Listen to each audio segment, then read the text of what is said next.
논어 자한편 제30장에 보면요. 권에 대한 공자의 가르침이 나오고 있습니다. 그 5쪽의 오른쪽 부분이죠. 여기 선생님 한번 읽어주시겠어요? 함께.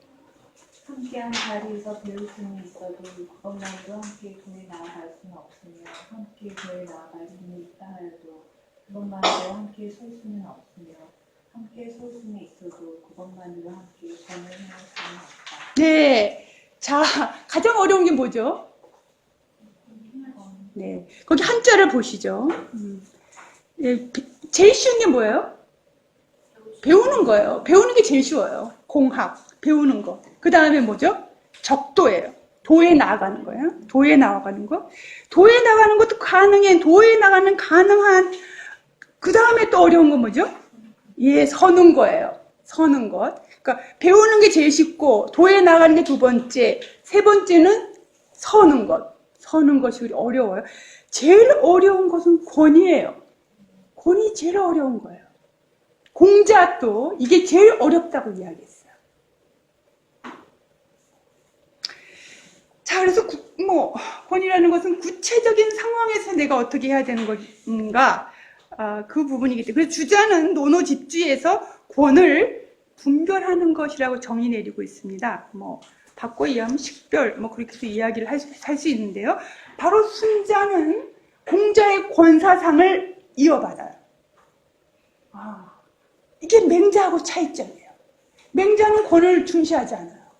자, 그러니까 지금 이 공자하고 지금 맹자하고 지금 공자의 두 제자가 어떤 라인으로 지금 공자의 사상을 이어받고 있는지 여러분들이 보셔야 되는 것이죠. 자, 지금 어떤 문제의식을 갖고 지금 접근하고 있는가를 봐야 된다는 것이죠. 지금 학의 배움을 강조하고 있고 권을 강조하고 있어요. 그 다음에 그것이 시중으로 연결되고 있다는 거. 사실은 논어의 권에 대해서 이제 계속 나오고 있으니까 이거를 다른 사람 후대에 권모술수라고 이거를 잘못 오해했습니다. 권모술수.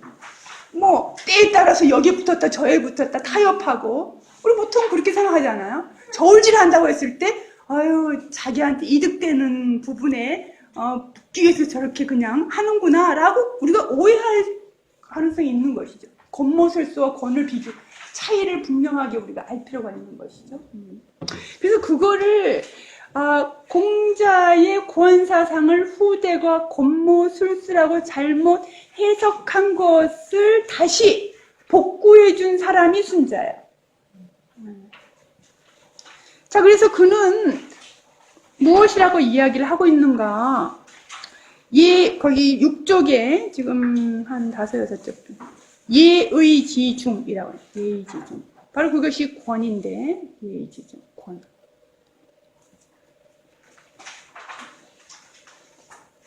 군자는 몸을 굽혀야 할 때에 굽히고, 몸을 뻗어야 될 때에 뻗는 것. 그러니까 뻗어야 될 때와 굽혀야 될 때를 잘 보는 거예요. 뭘 그렇게 굽혀. 그 권모술수 아니야? 그게 아니라 굽혀야 될 때는 굽히는 것이고, 뻗어야 될 때는 뻗는 것. 바로 그 중이죠.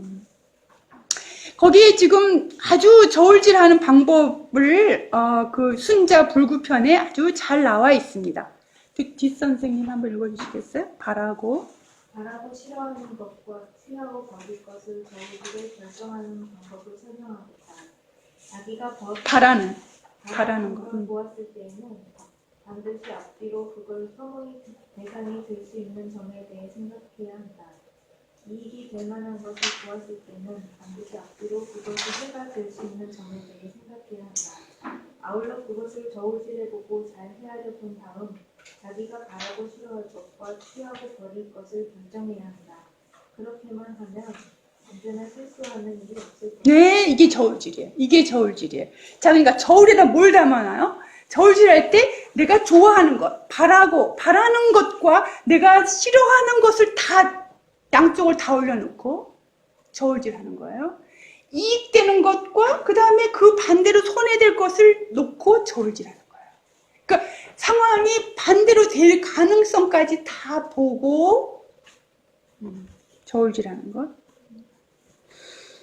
그런 방법이 이제 부분이고, 사실은 이게 맹자와 순자의 차이예요.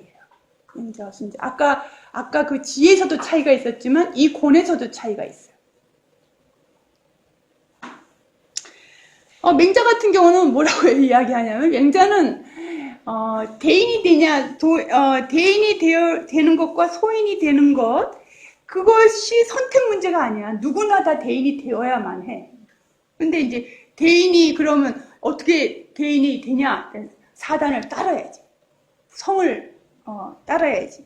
그러니까 내면을 계속 응시함을 통해서, 그게 존심 양성인데, 내면을 끊임없이 하면서 성이 발할 수 있도록 하는 것이 맹자의 방법이라면, 순자는 저울질을 통해서.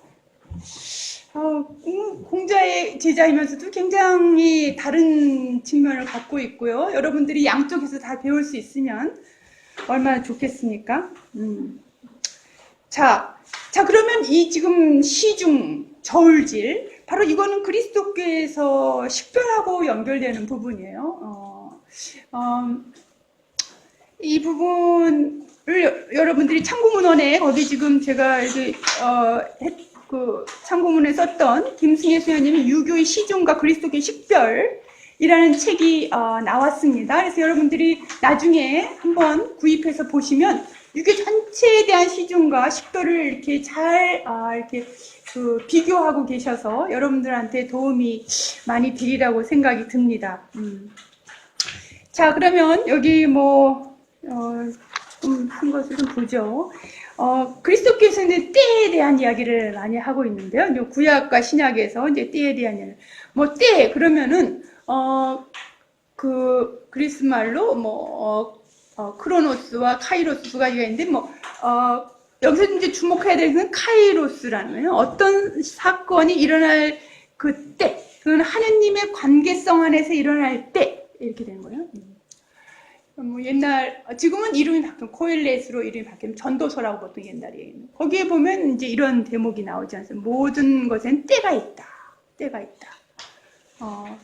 날 때가 있으면 죽을 때가 있고, 심을 때가 있으면 뽑을 때가 있고, 울 때가 있으면 웃을 때가 있고, 슬퍼할 때가 있으면 슬퍼할 때도 있고, 춤출 때도 있고, 사랑할 때도 있고, 미워할 때도 있고, 전쟁할 때도 있고, 평화할 때. 자, 이 때가 있다. 때. 근데 이제 이 때라는 것이 그냥 아무 때나 때가 아니고, 바로 우리에게 주어진 때는 그리스도교적인 시각으로 바라볼 때는 하느님의 섭리가 담겨 있는, 하느님의 섭리가 게재되어 있는 그런 때, 그 때다. 그런 것입니다.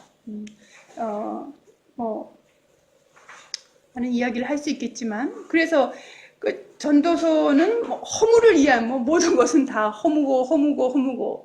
그렇지만 허무고 끝나는 것이 아니라 바로 그 허무를 통해서 하느님이 나에게 지금 어떤 그 메시지를 주는지를 읽어내는 것이 중요한 것이죠. 바로 코엘렛은 바로 이 때를 통해서 하느님의 섭리의 때를 우리한테 강조하고 있습니다. 자. 그 구약이 아주 유명한 그 예레미야 예언자의 그 식별에 대한 이야기, 예로 제가 하나 갖고 왔는데요. 거기 보면 예언자 예레미야와 하나니아라는 두 예언자가 예레미야서에 나오지 않습니까?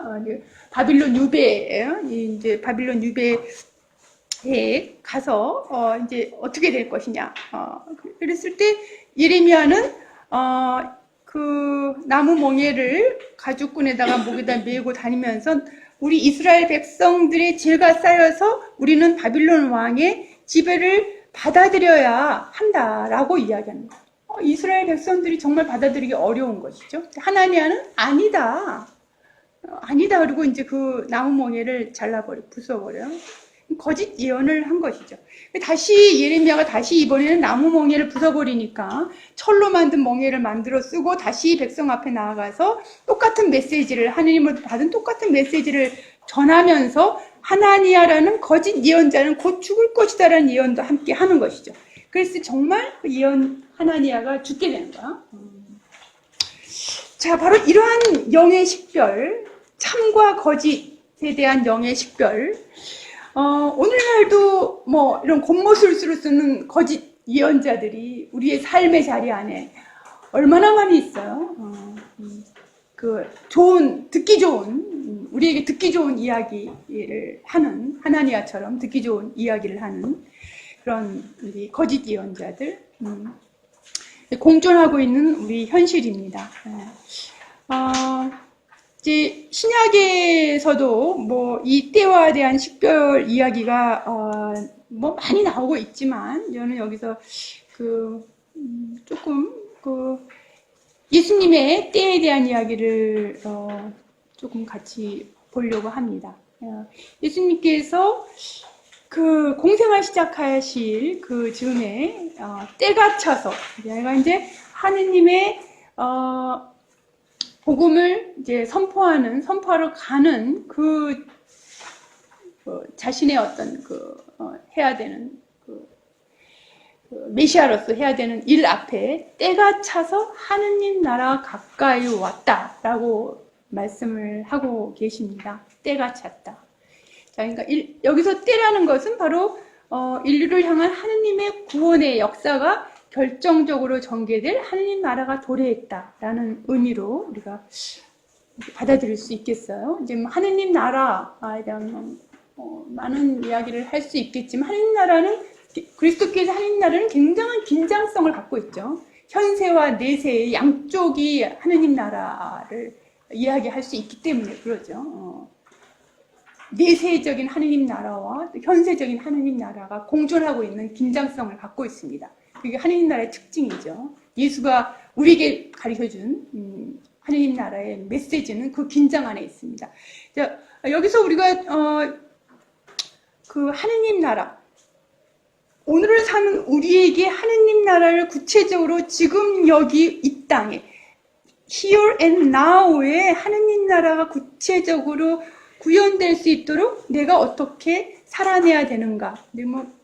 여기 여러분들 안에 크리스찬이 있으시면 그게 우리가 크리스찬이 받고 있는 소명이죠. 그러한 하느님 나라를 지금 여기서 구현해야 돼. 그게 바로 우리의 때라는 의미를 이제 갖고 있다. 이렇게 볼 수 있겠습니다. 사실은 오늘날 이 복잡하고 다원화되어 있는 이 현세는 식별이 굉장히 중요한 덕목입니다. 우리에게 있어서. 우리 각자가 아주 자율적으로 뭔가 분별해야 되는 분별력이 굉장히 이제 중요한 그런 시점에 우리가 있는데요. 근데 우리가 중요한 덕목을 그동안 많이 간과하고 살아온 것이 사실입니다.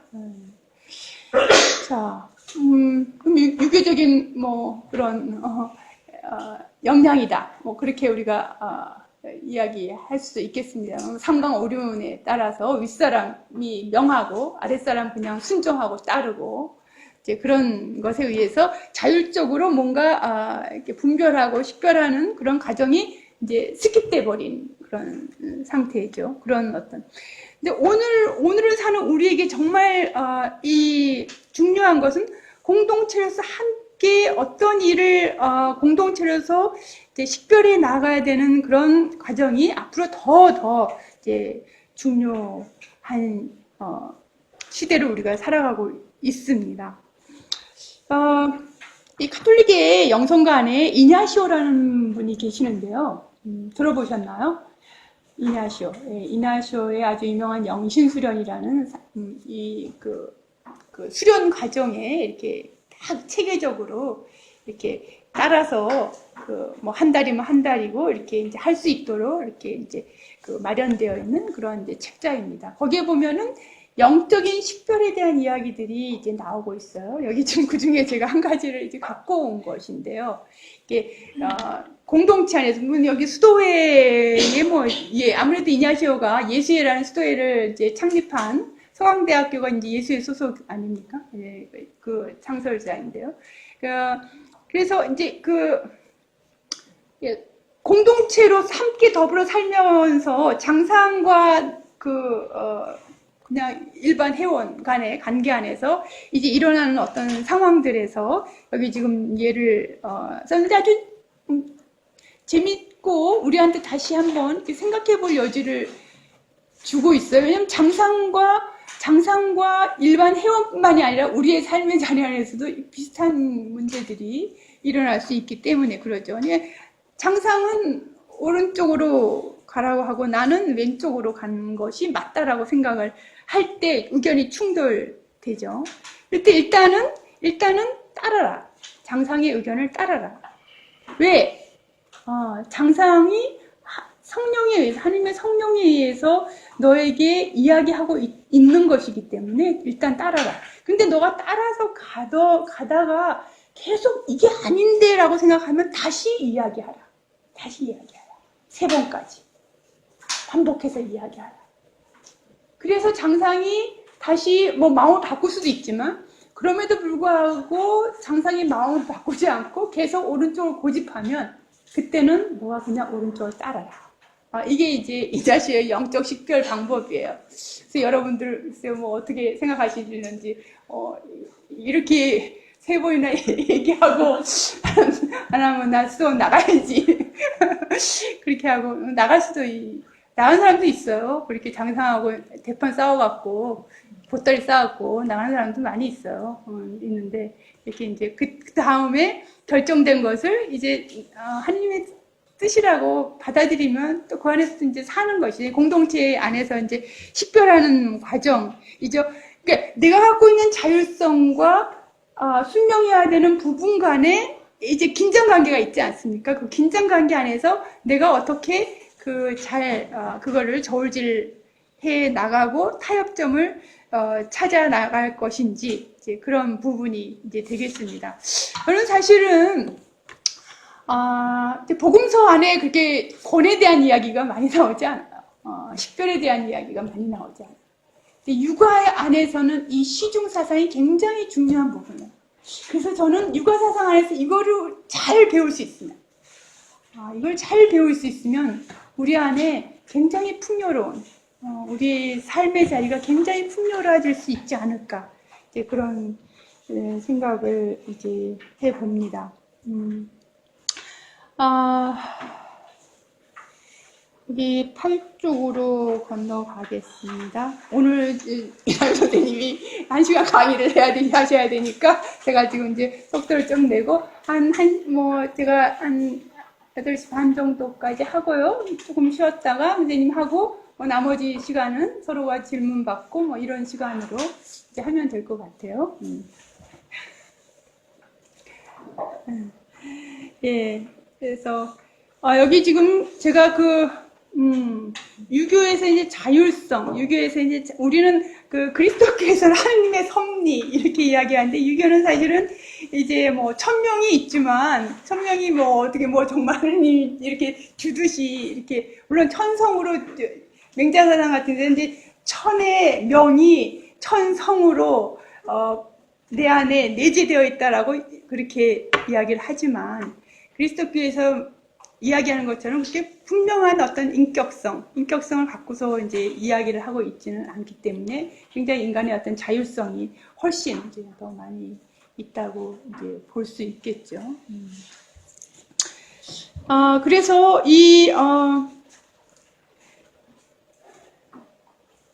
그럼에도 불구하고 이 자율성이 인간한테 있음에도 불구하고 지와 행 사이에 끊임없이 어떤 긴장관계가 있는 것은 이제 사실이죠. 우리 안에 긴장관계가 있는 것이고 그래서 이 자율성에 있는 문제, 이 자율성 안에 내재되어 있는 그 문제 안에서 잘 중을 이렇게 잘 할 수 있는 것, 중을 잘 하려면 어떻게 해야 되느냐라고 이제 우리가 묻게 되면 이때 이제 그 수양이 필요한 거야. 수양, 마음의 수양이 필요한 거야. 닦음이 필요한 거야. 닦음이 이제 왜 필요하냐? 잘 저울질하기 위해서요. 내가 이거를 잘 하려면 마음의 수양이 필요하다.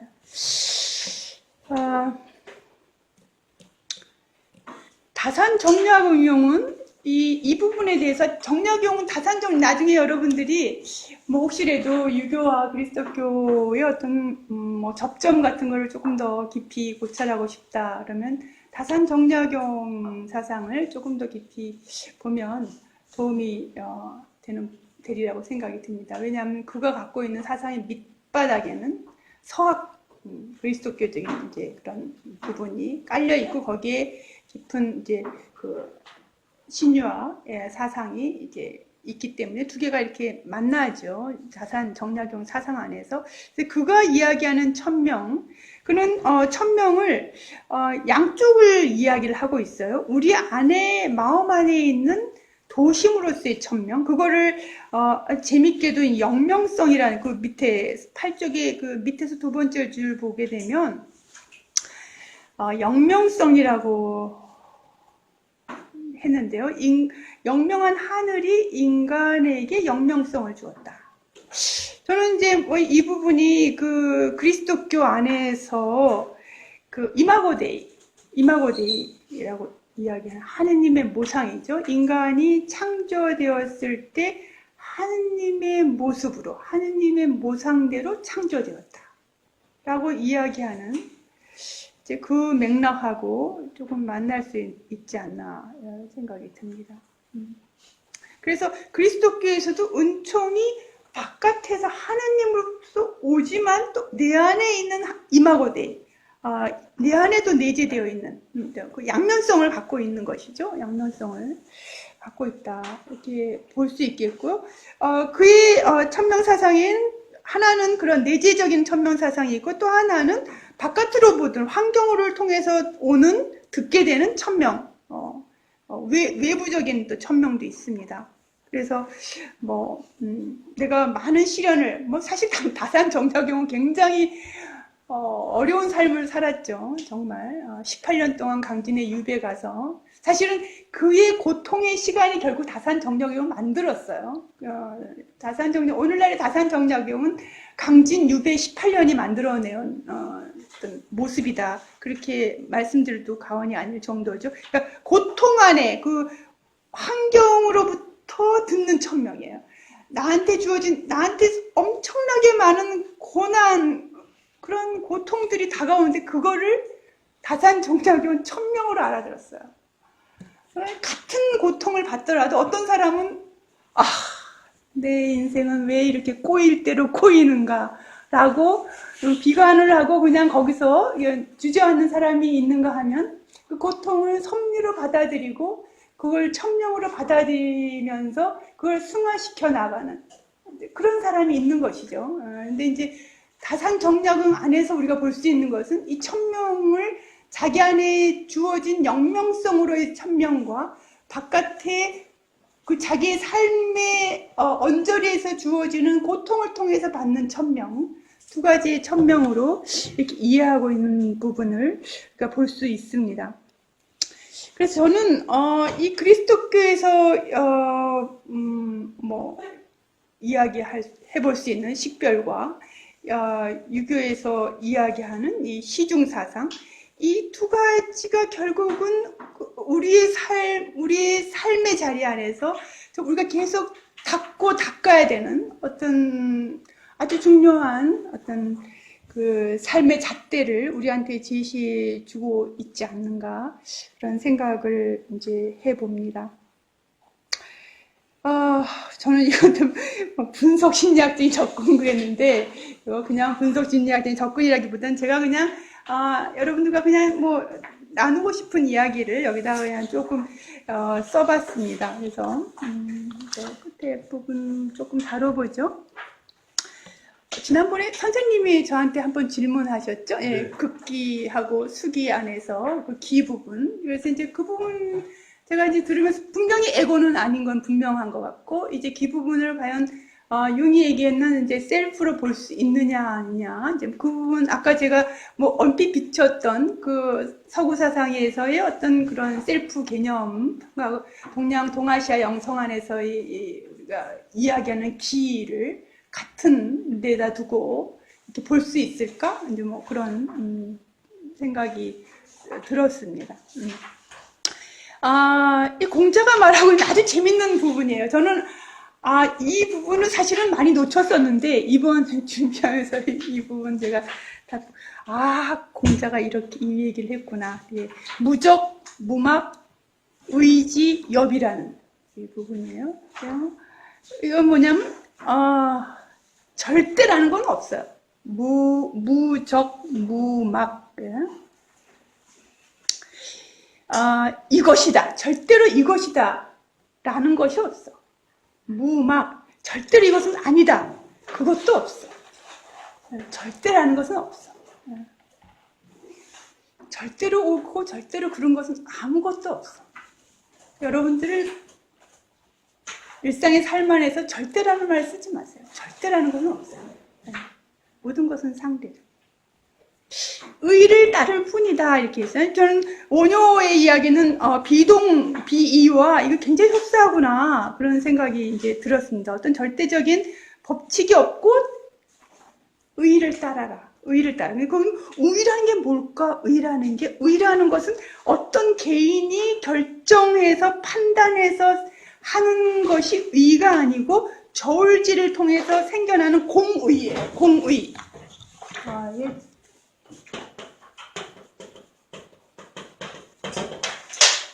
공의라는 부분. 자, 그러면 공의. 내 주장이 맞는 게 아니고 공의를 따라 계속 식별과정을 계속 하는 것이죠. 함께 식별과정을 계속 하는 것이죠. 함께 식별과정을 통해서 결정한 그 공의, 그 과정까지 가려면 쉽지 않아요. 왜? 우리 안에 아집이 있기 때문에 쉽지 않아요. 자, 그래서 극기는요, 여기서 이제 공자의 극기 사상을 다시 봐야 되는 것이죠. 극기는요, 이게 공자가 이야기했던 4가지 절사가 있어요. 4가지 절사. 그게 무의, 무필, 무고, 무아예요. 재밌죠? 이 마지막에 무아가 있어요. 무아. 그 불교에서도 무아를 이야기하는데 불교의 무아하고 틀려요. 공자가 말하고 있는 무아가 불교는 무아를 이렇게 쓰잖아요. 이렇게 쓰고 있잖아. 불교는 무아는 이거는 실체성을 부정하는 것이죠. 실체성을 부정하는 것. 모든 존재는 실체성이 없어요. 모든 것은 관계 안에서 이루어지기 때문에 무아예요. 여기서 이 무아라는 것은 이건 에고죠. 에고. 금하는 것이에요. 이거를 금하는 것. 여기서는 물론 이 무라는 말도 있고요. 불이라는 말도 있고, 금지라는, 뭐 3가지 의미를 다 갖고 있어요. 이거는 이런 무도 있고, 이런 무도 있고, 또 금지하는. 그런데 여기서는 뭐뭐 하지 말라는 금지의 의미로. 그래서 이 절사. 그래서 사실은요, 공자사상은요, 그냥 윤리적인 것으로 끝나는 듯 하지만 절대 그러지 않아요. 굉장히 깊은 수양이에요. 이제 이 절사를 보면 알 수 있어요. 이거는 불교의 수행과 도가적인 사상과 다 만날 수 있는 여지를 갖고 있는 거거든요. 보세요. 거기 보세요. 다 의를, 여기 지금 하나하나 4가지 자기 의자는 자기의 의도, 자기의 욕구를 추구하는 것을 하지 말라. 필. 내가 갖고 있는 어떤 기대치를 결코 이루고야 말겠다라는 그 마음을 내려놔야 된다. 아집이죠. 고집이죠. 내가 갖고 있는 아집, 그거를 내려놔야 된다. 아는 나의 자를 내려놔야 된다. 바로 이 부분이에요. 그래서 이거를 전부 통틀어서 이야기하면 결국은 나를 내려놓는 거예요. 나를 내려놓는 거예요. 가장 어려운 게 나를 내려놓는 거지. 사실은 수행의 핵심이 그거거든요. 도가도 그러고 불교도 그러고 공자도 그렇게 이야기하고 있어요. 공자도 그렇게 이야기하고. 자, 그래서 이것이 바로 극기예요. 극기라는 것은 이 절사가 되면 극기가 되는 거야. 절사가 되면 극기가 돼. 자, 근데 이 극기는 조심해야 되는 것은 이 극기가 그냥 자기를 그냥 이렇게 그냥 올가매갖고서 그냥 그 금욕이 아니에요. 금욕하고는 다른 것이죠. 금욕하고는 다른 것이죠. 공자사상에는 금욕이 없습니다. 금욕을 이야기하고 있지 않아요. 극기 상태라는 것은 어떤 상태냐면은 예로 돌아간 상태예요. 이게 아주 재밌어요. 아주 재밌는 것은 극기라면 자기가 자기 안에 자기 인격의 완성이 그걸로 끝나는 것 같이 여겨지지만 그 인격의 완성은 예로 돌아가면서 이루어지는 거야. 예로 돌아갈 때 극기의 양면성, 극기가 복례가 될 때. 불교에서도 마찬가지거든요. 불교에서 여러분들 저랑 같이 시부도 했죠. 시부도의 맨 마지막은 뭐죠? 시부도의 맨 마지막 그림 기억하세요? 누가 이야기하죠? 평범함으로 돌아가는 건 그냥 평범하게 돌아가는 건 아닌데. 아니 그렇게 보이는 대로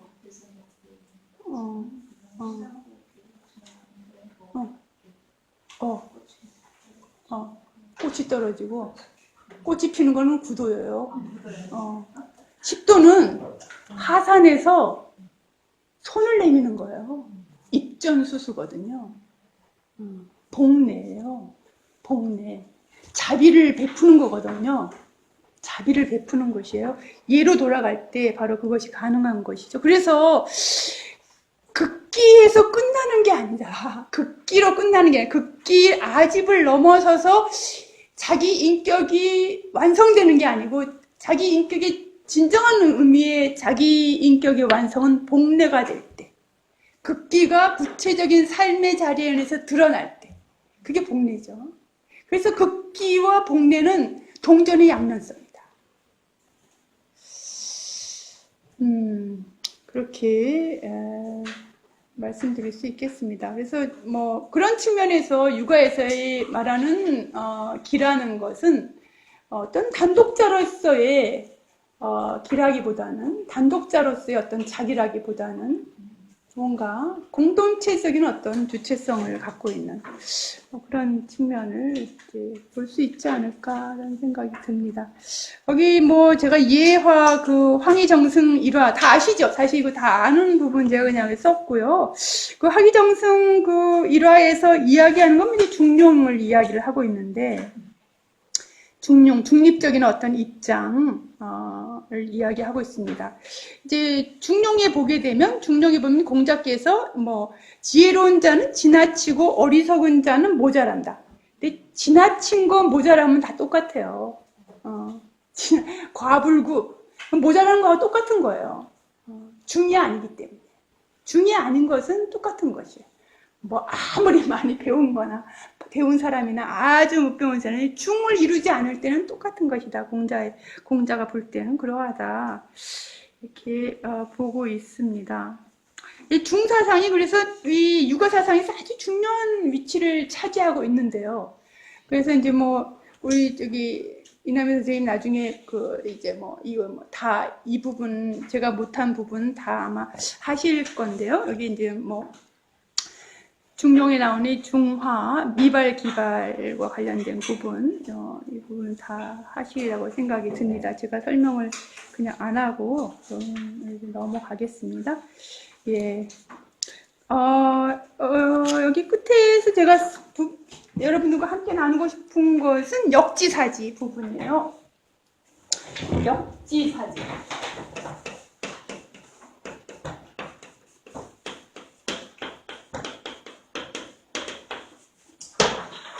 역지사지. 여러분 뭐 제가 설명드리지 않아도 역지사지가 뭔 건 입장을 바꿔놓고 생각해 보는 것이 역지사지죠. 역지사지. 입장을 바꿔놓고. 이 갈등 관계가 있을 때 내가 사실은 내가 나를 볼 수는 없잖아요. 내가 내 눈을 못 보듯이 내가 나를 볼 수 없어요. 내가 나를 보려면 내가 저쪽에 객체가 인식의 객체가 되어보면 내가 볼 수 있게 그게 바로 이제 역지사지죠. 내가 저 입장이 되어보는 거죠. 다른 사람이 입장이 되어보는 거.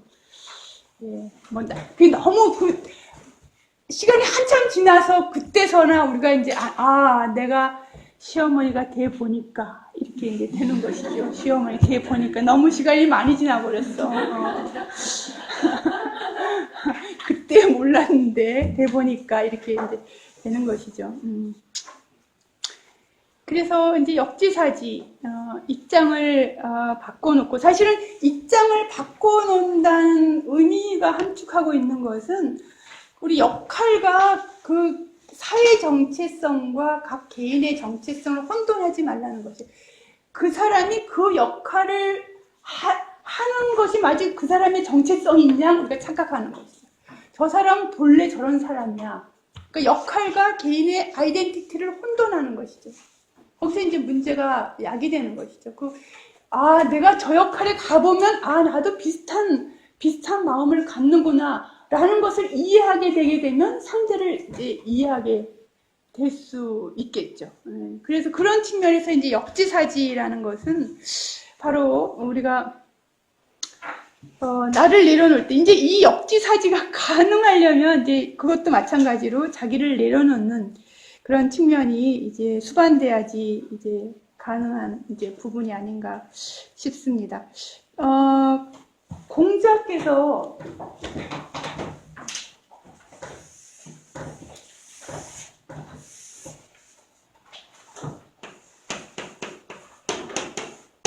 뭐죠? 뭐죠? 뜻이 뭐죠?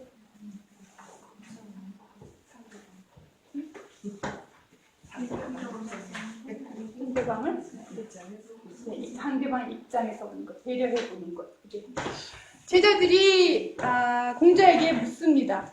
매일 종일토록 해야 되는 것 딱 한 가지가 있다면 그건 뭘까요? 한 가지가 있다면 그건 뭘까요? 뭘 것 같아요? 한 가지 있다면 뭘까요?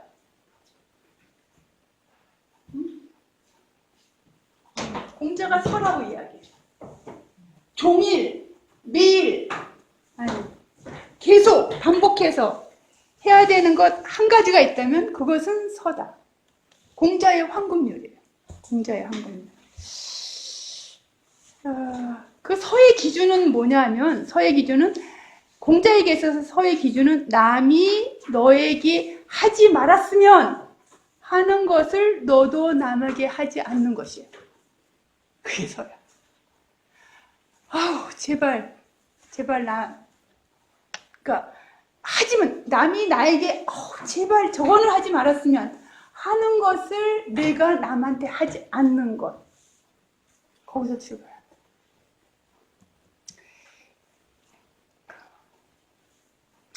여러분들이 이제 제가 융의 사상은 잘 모르지만 거기서 이제 핵심적으로 나오는 것이 개성화. 개성화의 실현이다. 어떻게 하면 개성화가 실현되나요? 어떻게 하면 개성화가 실현될까요? 저는 역지사지, 이 서울을 하게 되면 개성화 실현이 가능해지지 않을까? 그런 생각을 해보는데, 글쎄 모르겠어요. 이건 저의 생각인데, 여러분들이 어떻게 생각하시는지 모르겠어요. 융이 이야기한 바로 그 개성화의 실현이 거창한 데 있는 것이 아니라 바로 역지사지하고 서할 수 있으면 개성화가 실현될 수 있지 않을까? 그 가능성을 우리가 여기서 엿볼 수 있지 않을까?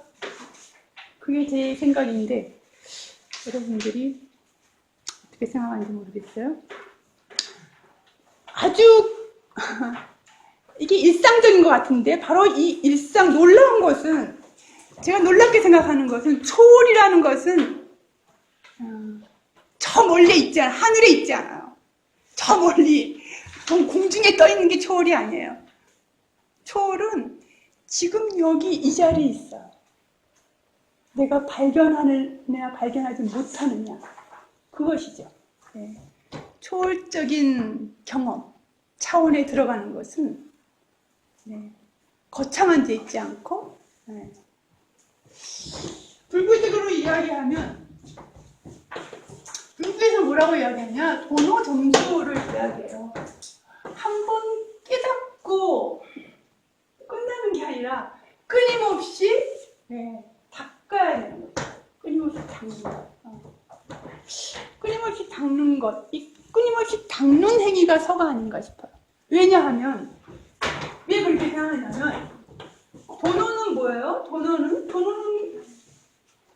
지혜를 깨닫는 것이죠. 점수는 자기행을 하는 거예요. 지혜로 그냥 남아있는 것이 아니라 지혜를 통해서 입정 수술을 할 수 있을 때 지혜가 완성되죠. 그래서 이 지혜와 자비는 뭐라고 해요? 불교에서는 불이합니다. 네. 저는 육아사상을 이번에 이렇게 다시 보면서 굉장히 불교사상하고 많이 만나는구나. 아, 진짜 이 공자사상 안에서 불가적인 해석이 가능한 많은 부분들을 찾아내서 굉장히 기뻐요. 글쎄요, 뭐 제가 본 부분이 여러분들한테 어떻게 비출지는 잘 모르겠지만 저는 저 나름대로 공자사상 역시 도는 통하는구나. 역시 도는 통하는구나. 그런 걸 다시 한번 새삼스럽게 다시 보는 그런 계기가 되었습니다.